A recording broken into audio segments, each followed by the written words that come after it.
হ্যাঁ, আসসালামু আলাইকুম। আজকে আমি আসলাম ধর্ষণের বিরুদ্ধে একটু কথা কতি। ধর্ষণের বিষয়ে কথা হচ্ছে, দেশে তো ধর্ষণ বেড়েই চলেছে। ফেসবুক খুললেই মনে করো যে আজকে কেন ধর্ষণ নিয়েছে, কালকে কোন ধর্ষণ নিয়েছে, প্রচুর মেয়ে ধর্ষণ হচ্ছে।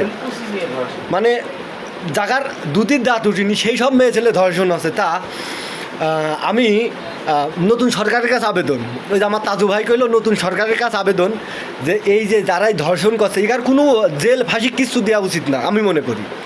ইগার ঝিনেদা পায়রা চত্বর আছে না, ঝিনেদা পায়রা চত্বরে 2 হাত বাঁধতে হবে, 2 হাত বাঁধতে হবে, 2 পা বাঁধতে হবে, 2 পা বাইন্দে দো ফেলে বাঁশ আছে, দো ফেলে বাঁশের মধ্যে কার হোলের বিচি দিতে হবে, হোলের বিচি দিয়ে ঝিনেদা শহরে যত লোক যাবে সবগুলো ন্যাংটা করে তো ওই দো ফেলে বাঁশের মধ্যে ন্যাংটা করে হোলের বিচি দিয়ে ওই হোলের বিচি ওর মধ্যে খালি আষ্টি দাঁতি টুকা হবে, এইভাবে টুকা হবে।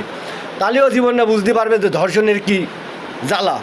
ওই জেল ফাঁসিতে কিচ্ছু হবে না, ওর মান অপমানি করে ওর হোলের বিচিতে ওই জায়গায়ও বান্ধা থাকবে 3 দিন একভাবে ওর হোলের বিচিতে টুকা দিতেই হবে, দিতেই হবে।